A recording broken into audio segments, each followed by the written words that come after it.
some music education. The dance party begins shortly. Ann and Terry are going to be talking a little bit about some of the research that they've done using musical games and what they try to do to implement higher education in K-12. And that'll turn it over to them. Before we start, let's just do a quick check for Nathan. Nathan, are you hearing us? If you are, please type in the chat or raise your hand if you know how to do that. Okay, so he's good to go. I'm going to switch my audio off, and you can switch yours on. All right. We good?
Want to say something?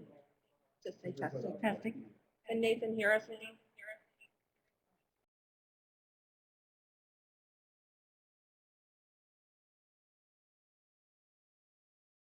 Yep, he says yep.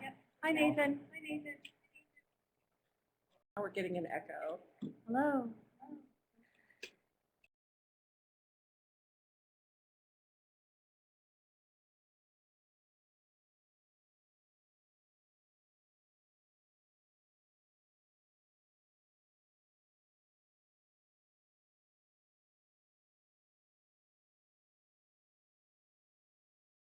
Give it a shot. Hello. Thank you. That's all I had planned for today. Success. Although beneath the radar of many educators, November 10th through 15th, 2009 was the largest grossing 5-day media frenzy in world history. This was not due to the release of a new Taylor Swift album, nor the latest Harry Potter movie. These were the initial days following the release of the video game Call of Duty Modern Warfare 2, a first-person shooter game which grossed $550 million during this 5-day period. Immersive, interactive digital entertainment, or video game playing, has emerged as an important medium, exerting tremendous economic, cultural, and social influence. Many of today's youth spend more time playing in digital worlds than they do watching television, reading, or watching films. For decades, educational technologists have lamented that our educational system is built on an industrial model whereby schools are factories that process students into products by filling them with knowledge that can be measured with scientific instruments. If you have any questions about the truth of this model, you only need to look towards the current PSSA testing or No Child Left Behind legislation. Students' experiences within this system largely consist of receiving objectives, reading sanctioned materials, and completing routinized activities such as worksheets, story problems, essay, occasional book reports, or article abstracts, and examination. This model only loosens slightly in higher ed, where, in all honesty, we have a bit more time for preparation than in K-12, and a few less rules and regulations. However, we're still battling our traditions. Not surprisingly, students' attitudes towards school are at an all-time low, and for the first time in U.S. history, a majority of students, even those who are succeeding in school, perceive schooling as worthwhile only because of its exchange value. What's missing for a significant number of students is the genuine passion and motivation to learn for the sake of learning itself. And much of this can be attributed to the ways in which they are and are not being taught.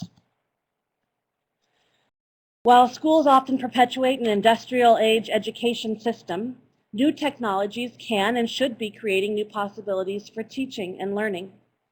Many educational programs are approaching this through the paradigm of e-learning. However, as many critics have noted, e-learning can be little more than online lectures or course notes and the basic organization of metaphors of traditional classroom learning, such as knowledge as discrete and abstract facts and learning as acquisition of content. Therefore, to a large degree, instruction in e-learning, what should incorporate the actual pedagogy of teaching with and through technology, has done little historically to improve the overall quality of teaching, the meaningfulness of how materials are taught and learned, students' ability to apply what is learned in concrete, real-world ways, or enhancement of the overall quality of performance by both the teachers and the students.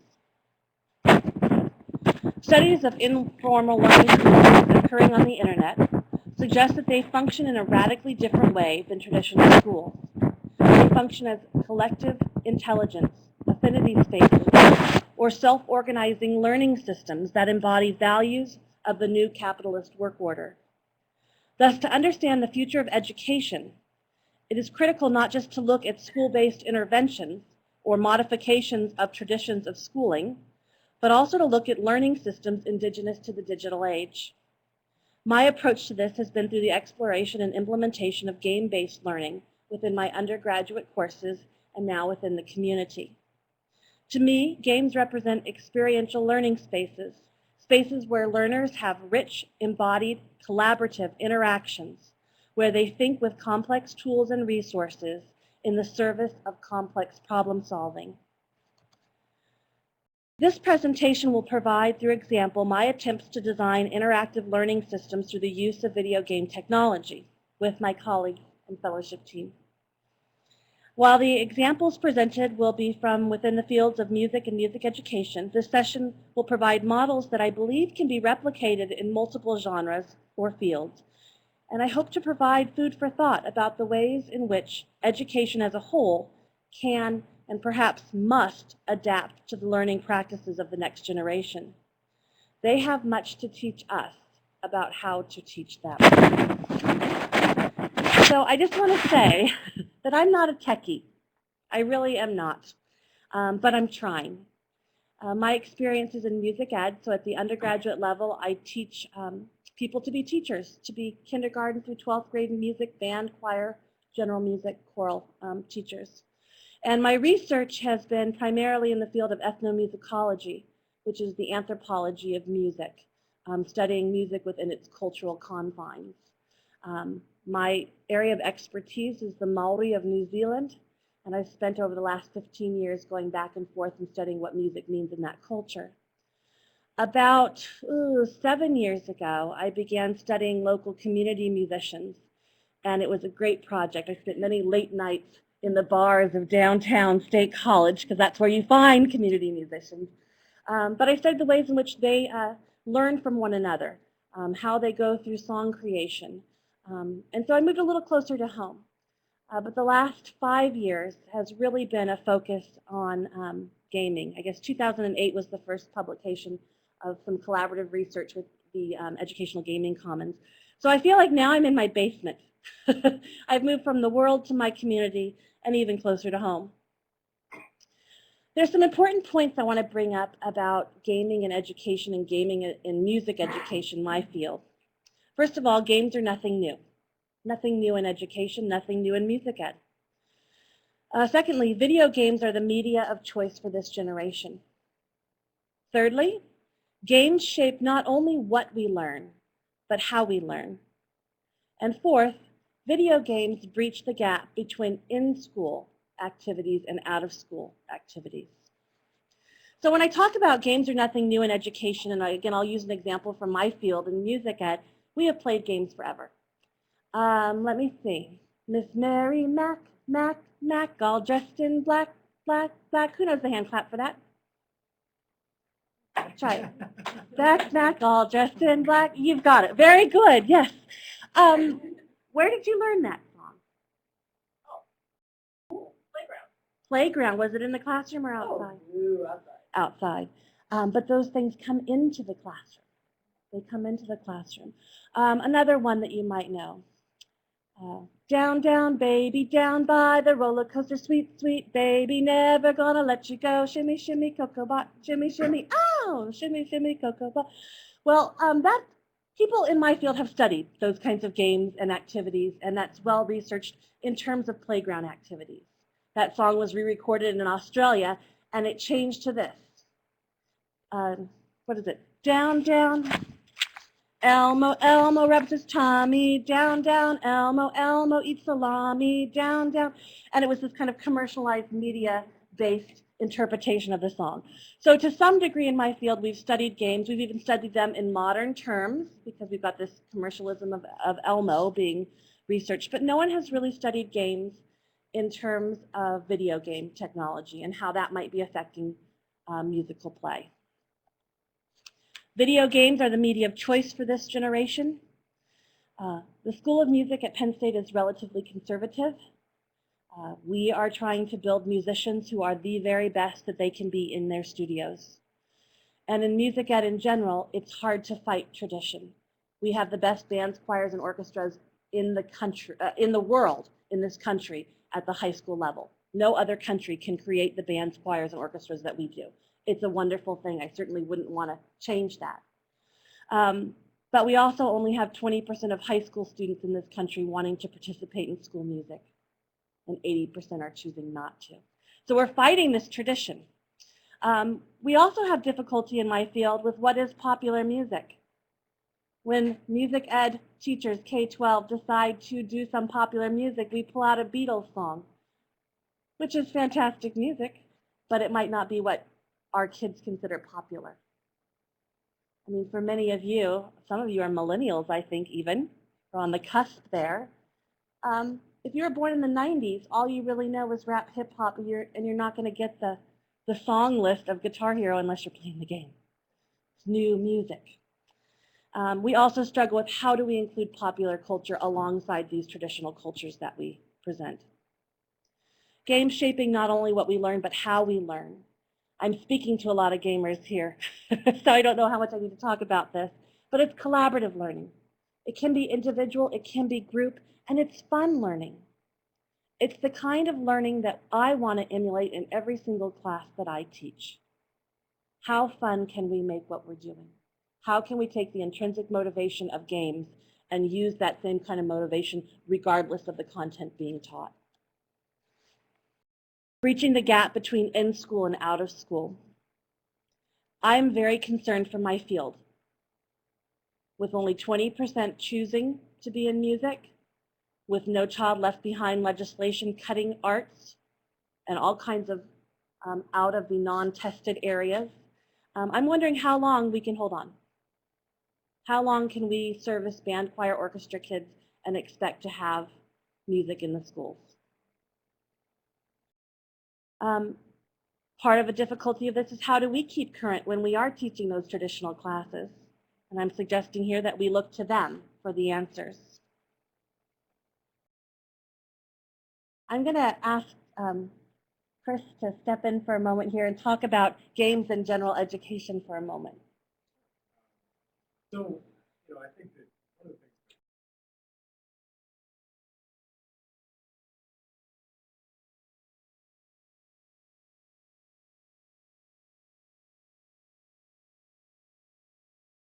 but the problem is that in most cases, type of violence, murder simulators, or they are part of the dumbing down. So I think that when we first started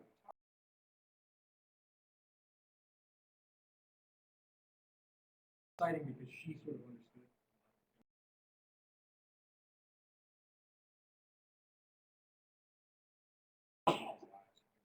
And there are a lot of different examples in other fields.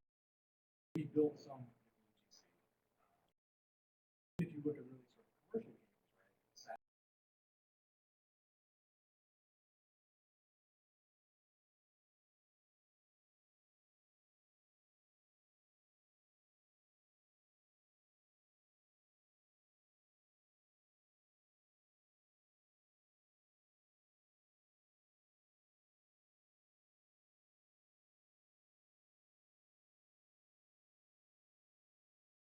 Sort of started with a question when we approached him.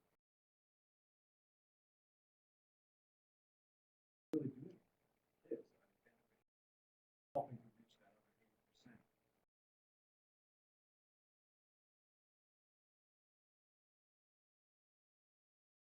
Thank you so much, Chris. Speaking of Guitar Hero, this is, I did 3 projects with the assistance of the EGC, actually 2, the latter 2. The first we were kind of adrift. I didn't realize that the EGC existed. It's hard to know on the Penn State campus what's going on.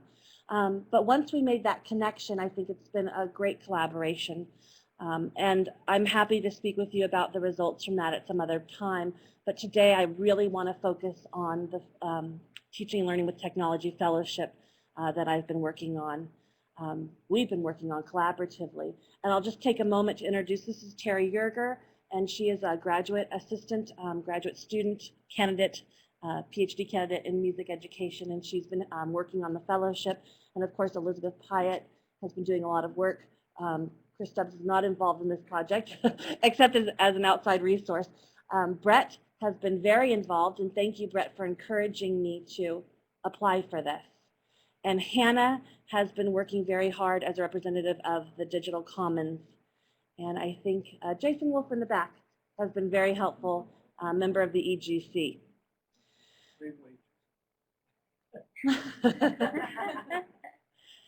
So the idea behind the fellowship was this concept of musical play. It's a comparison of traditional forms of musical play like we talked about earlier, these hand-clapping games, these spontaneous play that children do. And then looking at that in terms of the possible effect of video game technology on how children play and how children think about music. So we are not completed. We have not completed the study, but we're almost there. We've got a few weeks left to go, so some of this is in process. But let me take you to our blog, because there's a little movie that kind of explains what the project is about. This blog was a long process, and I'll give it a little bit of time here. Oops.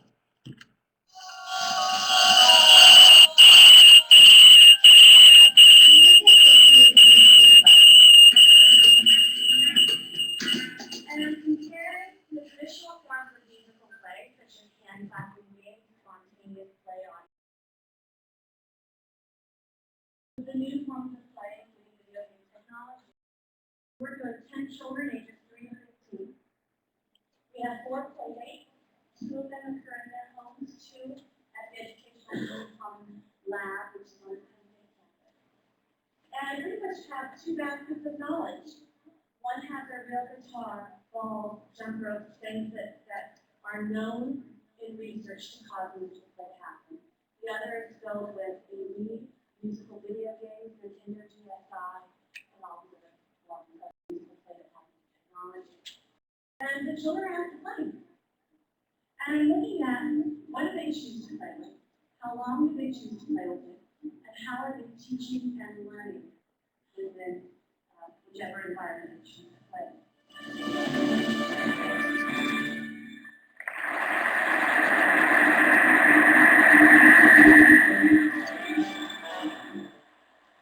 So thank you very much to Hannah and Trace for putting that short clip together. So in essence, 2 baskets of knowledge, traditional play, modern play as seen through video game technology. And it's phenomenological in essence. We just put the toys out and say play, see what kids gravitate to and what's of interest to them. Why play? Why not? until we understand why people are attracted to the things that they are, it's hard to capture that concept of motivation. So that's kind of where we are in that regard. Okay, so in addition to collecting this data, I really wanted to find new sources for sharing. In my field, we do little, if anything, to move away from printed text-based journals. And to me, that's been a huge frustration. Peer-reviewed journals, top-tier journals, usually have review boards filled with faculty who are at the highest level, full professor, who've been around for a long time and don't have the same perspective of how we can share data, to say that in a nice way. They don't view technology in the same way that younger faculty do or that the students often do. So as a group, I brought this to the fellowship team, and we decided we wanted to find a way to present and archive the data in a way that was as interactive and alive as the children themselves.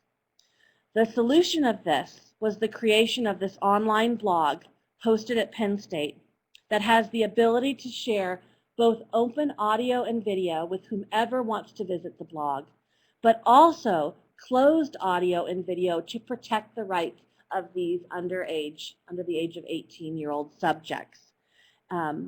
So Elizabeth worked very hard on this site and did a wonderful job.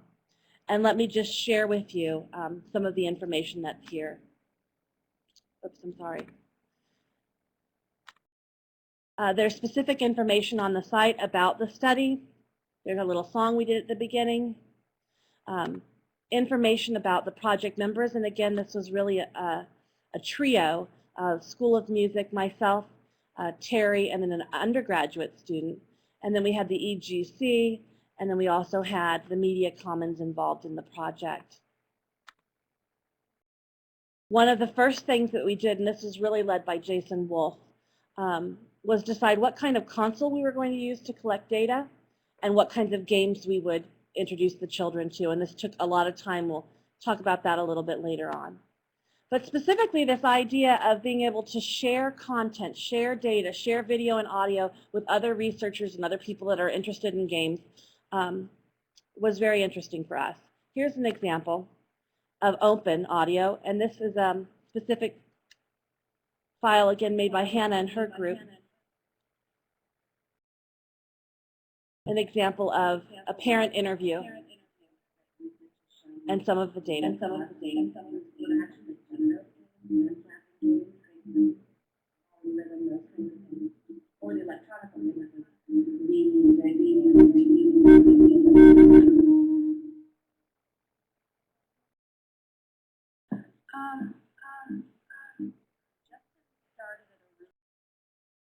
Preschool, the kids were all the kids. He was 4 years old. He had Game Boy. What the whole thing was, and he just wanted to have Game Boy. I just didn't want to do that. Justin will play music.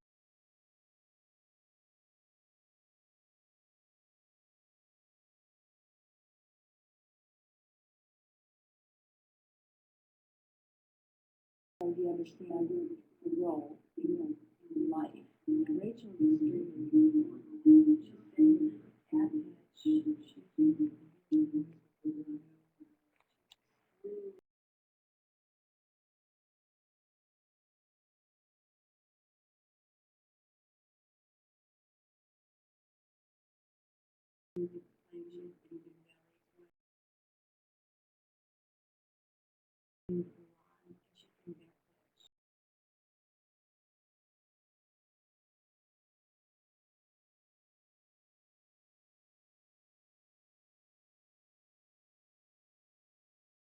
So again, just in that little sample, oops, you can just flip that now. Thank you. In that little sample, we've got 3 to 15. 3, 7, and 15. What are the 3 and 7-year-olds doing? Which basket did they choose? I'm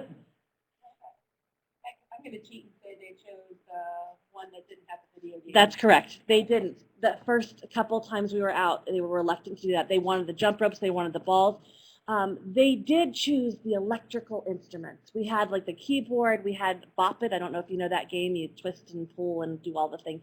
So the electric games were their favorite, followed by these playground games. And then our 15-year-old never picked up anything except a recorder to blow in his sister's ear really loud. So again, those are open and they can be shared with anyone. But we do have this option built in, and I think this is really neat. I think it's going to become more popular and more needed as people freely share materials with one another. You can only access the closed material with permission, and that's through a Friends of Penn State account and approval of me. And Elizabeth and the team worked very hard to develop this. So within this area, I don't see where it is. Went the wrong direction. We can store and house other videos that I perhaps wouldn't want out on the open web. So let's take a look at the games. One of the most popular games thus far has been Just Dance, and some of you may have seen the commercials for Just Dance 2. I don't know what kind of influence that's had on the kids' thinking if they're seeing that and all of a sudden it becomes a cool dance. But we found regardless of age, regardless of gender, this one just soars to the top every time. And the reason why is, we might need audio again here, Elizabeth. It's extremely fun.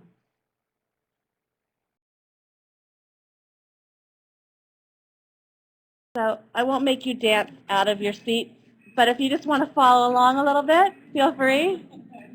We just follow what the guy's doing.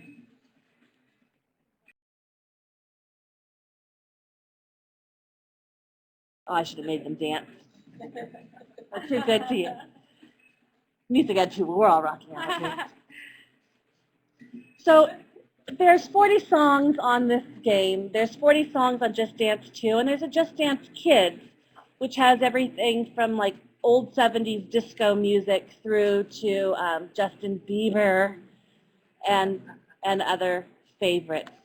Again, the boys love this. The upper school elementary kids love this game. Any comments from people who have been doing data collection recently? Actually, the one exception was we had an open house and the teenage boys and teenage girls, and the teenage boys were very reluctant to get on. This was Dance Dance Revolution. Oh, okay. Maybe when they're younger, they're not as.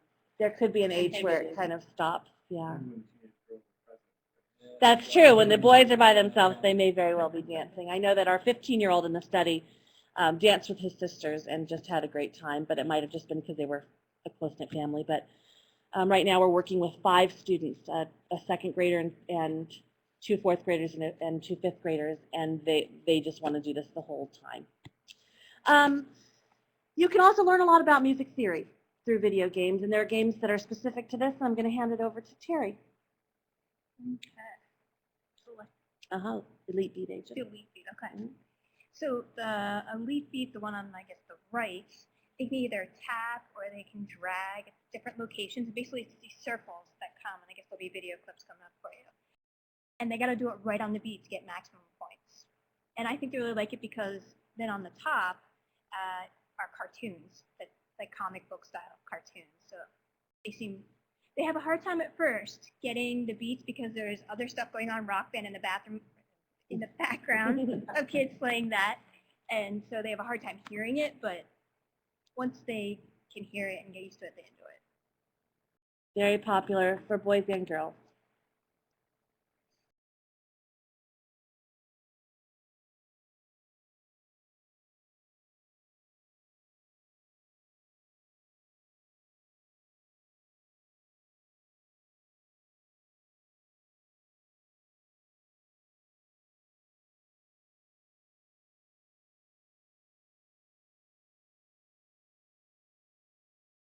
We can't really figure out what's been happening in the cartoons that happen above. I think it would be, you'd have to play the game at least twice, all the way through to figure out what those cartoons are actually about.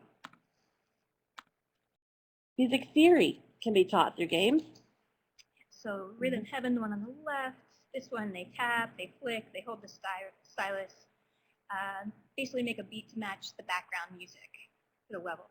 And the research that we just started at the Friends School, whenever they're using their DSI, this is the one they seem to go to, and they really like it.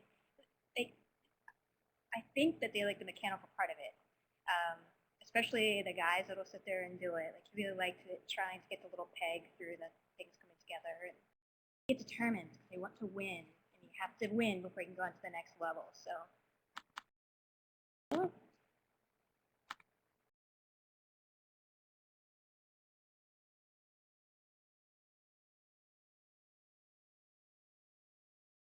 The stylus is being used on one half.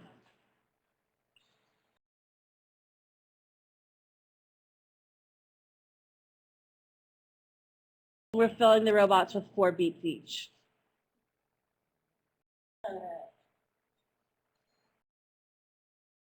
Except for this guy. It's worth 8 beats. Again, that's one of 50 different games on that. I'll do one more quick example here. And we've brought all of these games. We'll have extra time at the end. If you want to come up and play any of these, you're more than welcome.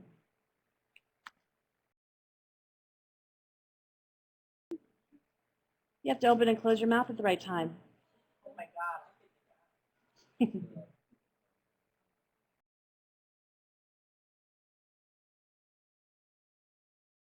It's harder than it looks. My husband sat for hours with this. He was determined to make it work.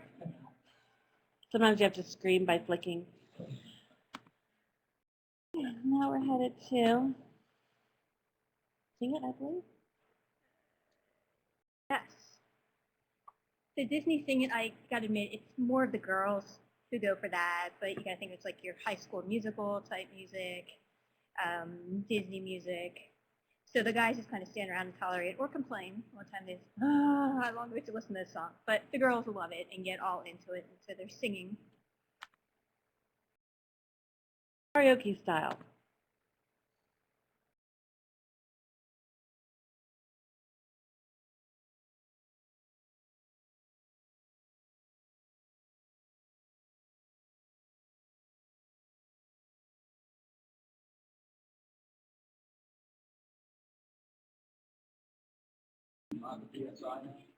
This is not, this is Wii. Yeah, I'm sorry. We chose a Wii console and then the DSIs. Anyone know what that's from? Cheetah Girl? Yes, good job, Elizabeth. It is. It's Cheetah Girl. But because it's Disney, the songs are child safe. School appropriate. School appropriate. Again, in this one, you can see when you're on pitch, it'll light it up green, just like in Guitar Hero Rock Band.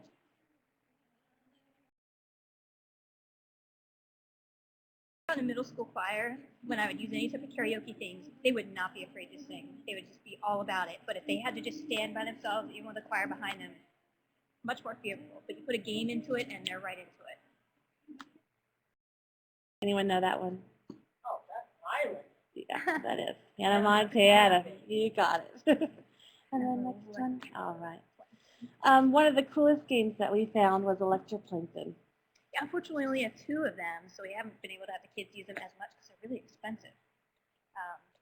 But I think this one's great for all ages, and it's really good for composition, like beginning composition, and just getting sound experiences of all different types of timbres of sounds. It's really cool, and there are rhythm loops in it, so helping with a steady beat, helping students with high and low sounds. So I think this one especially would be great for K-12 setting, and very entertaining for students within that setting.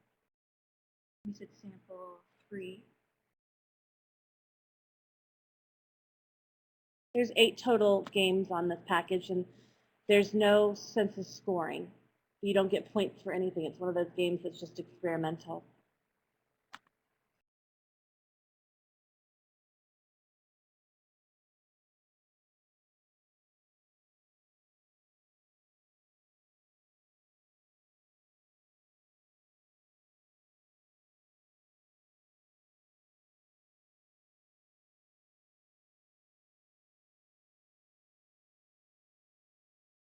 Something like this, you can have a kindergarten starting musical composition. 5.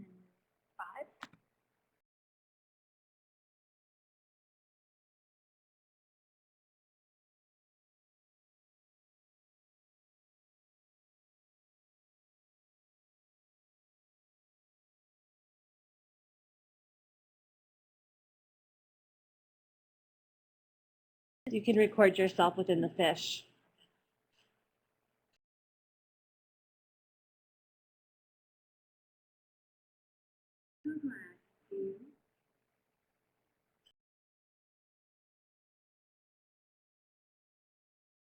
I can start thinking maybe like first, second, third grade, getting into multiple part composition, be an introduction for that.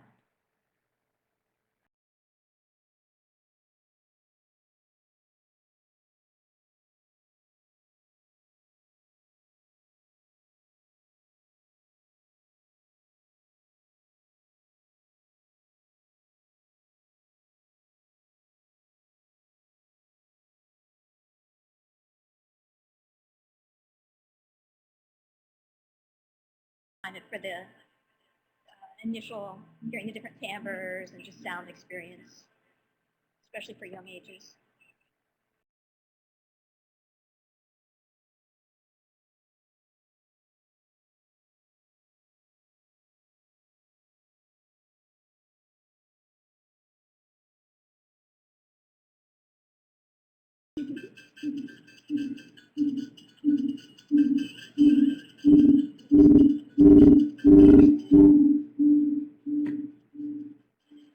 So the Mario Brothers is just one of the type. There are a bunch of different backgrounds. There's a techno background. And, so once again, working on multiple parts, more rhythmic compositions and rhythm loops.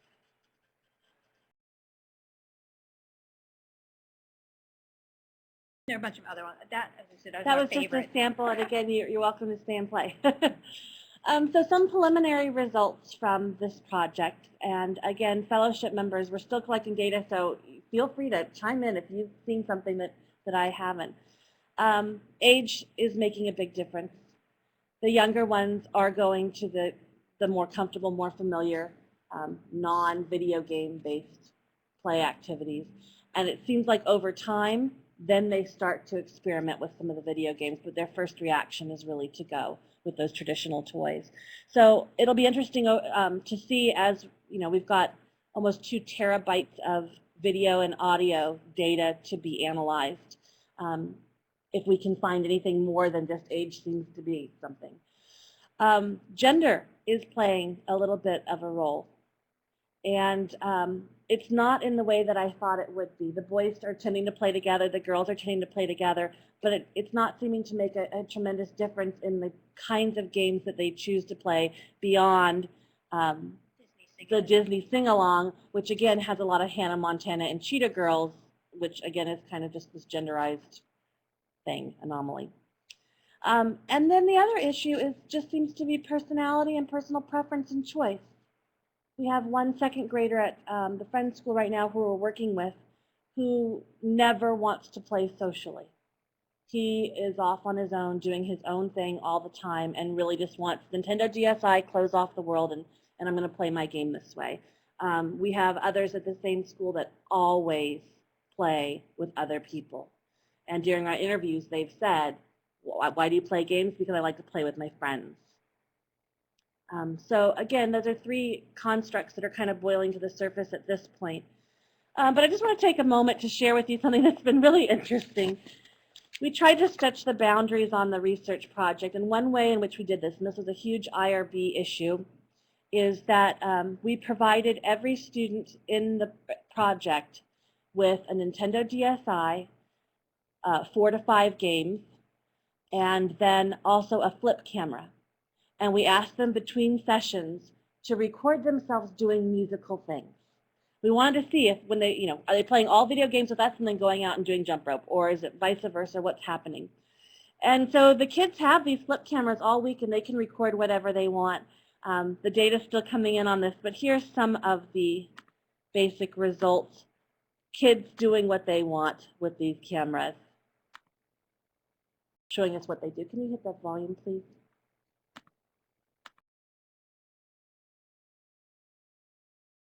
So here's an example. She's coming to play her DSi with the dog.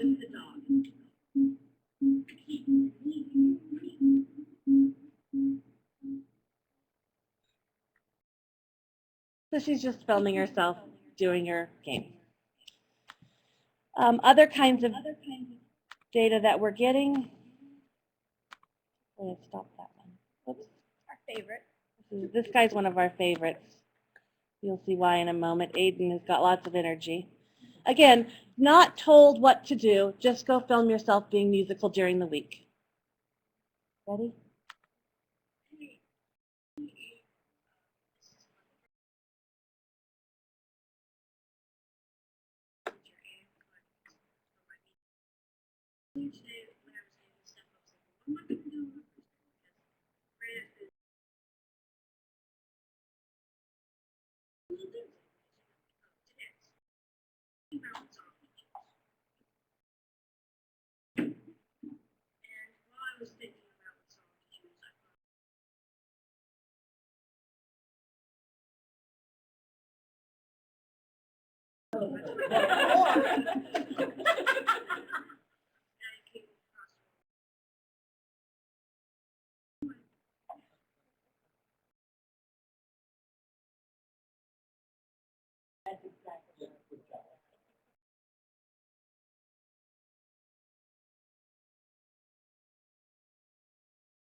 Okay, and this goes on for 2.5 minutes.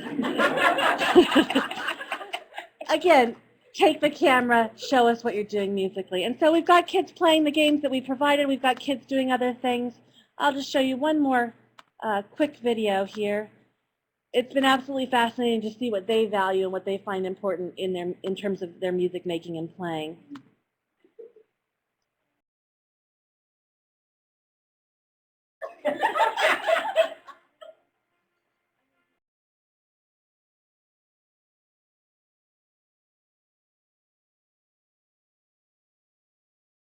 That's the whole video, is that Avery's at the piano playing the piano and the dog sings along.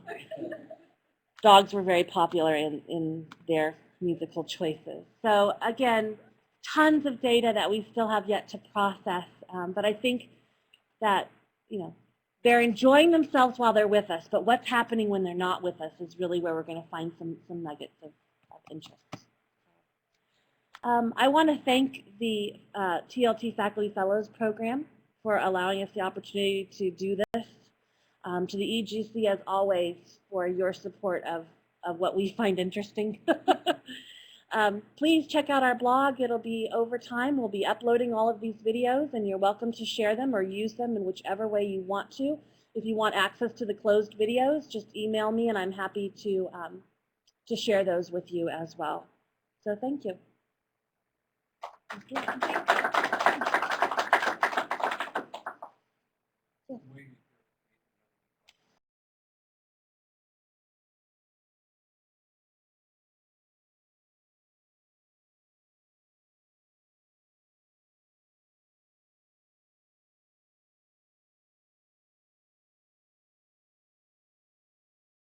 I think the parents were very open to the idea of music.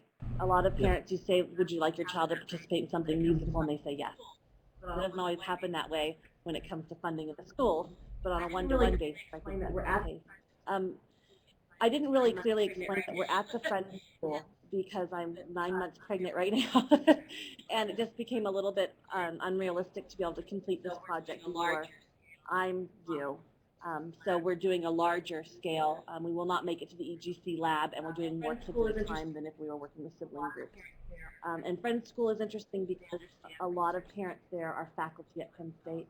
They understand research. They understand the need to do it. So there was a lot of support for this. And the kids, when they realized that they got to borrow a DSI, I mean, come on. Everybody wanted to do it. One question I have, being at the Friends School, are any of these kids likely to be kids that wouldn't have So I'm just wondering if in your sample it's all kids whose parents are supportive and It's all providing these kids kind that of are.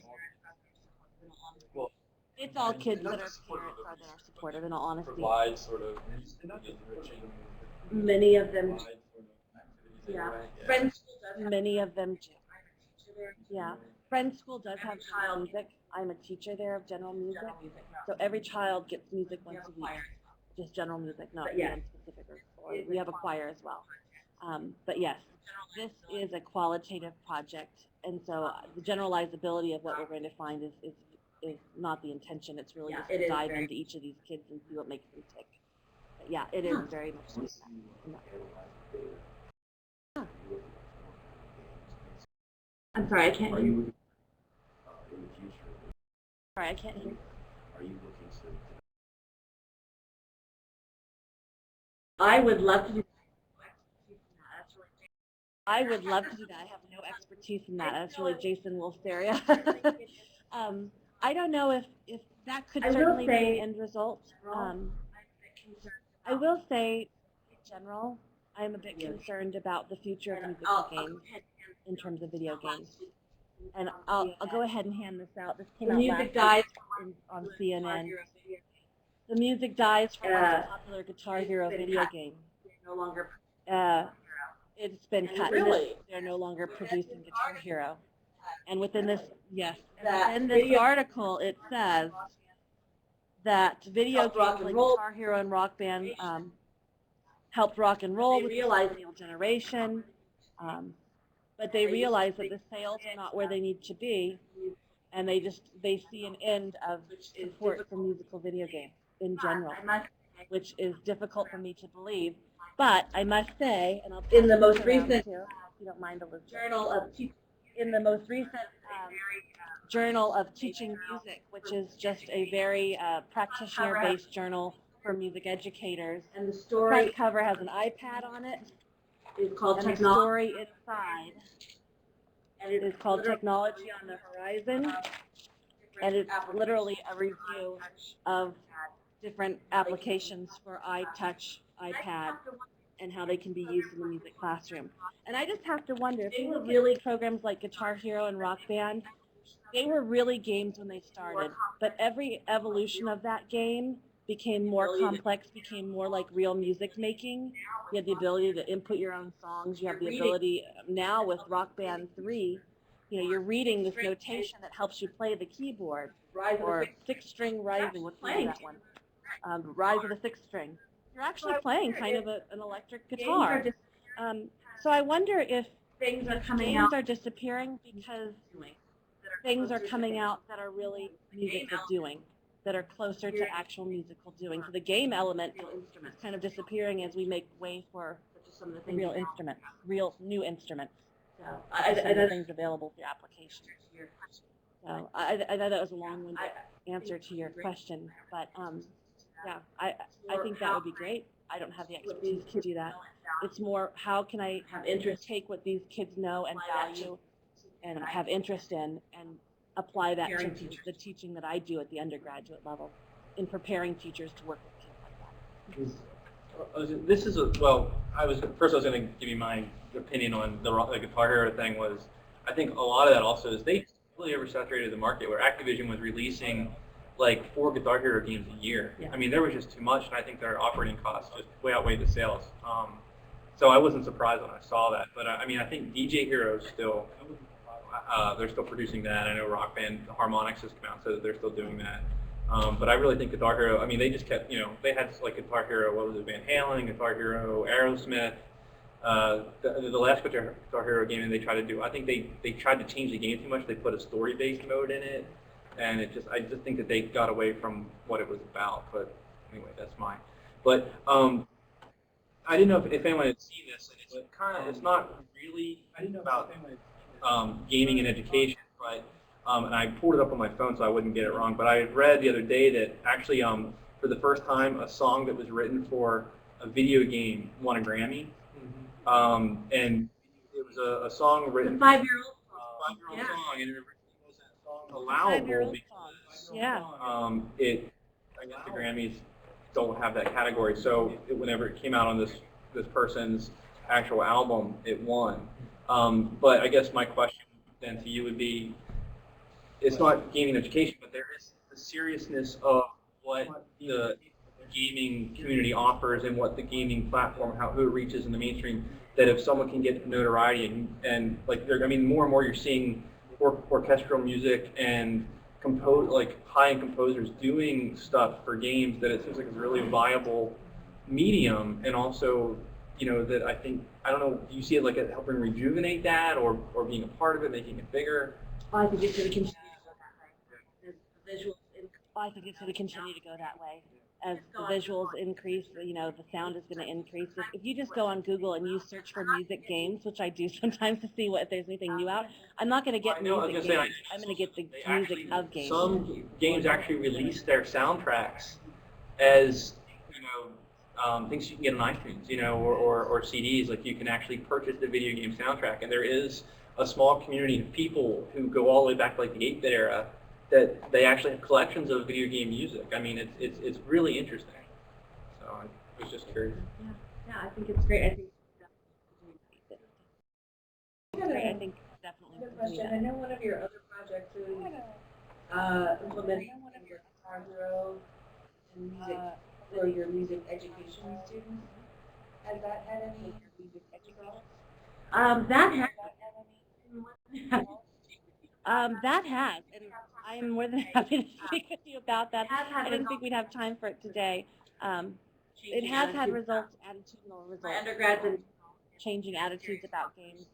My undergrads in general, again, it's a very serious population over there in the School of Music. They see gaming as entertainment and have very little educational value. Through some of our projects, we've been able to at least open a couple of minds to the idea that I they actually have taught and learned in the game. up until last year, she was music ed and switched over to vocal performance. So music ed, vocal performance is the oldest kid. The other two, male gamers, right? And it's really interesting because you'll hear the classical music coming out of one, and then you'll hear out of the other one, you'll hear the gaming going on, right?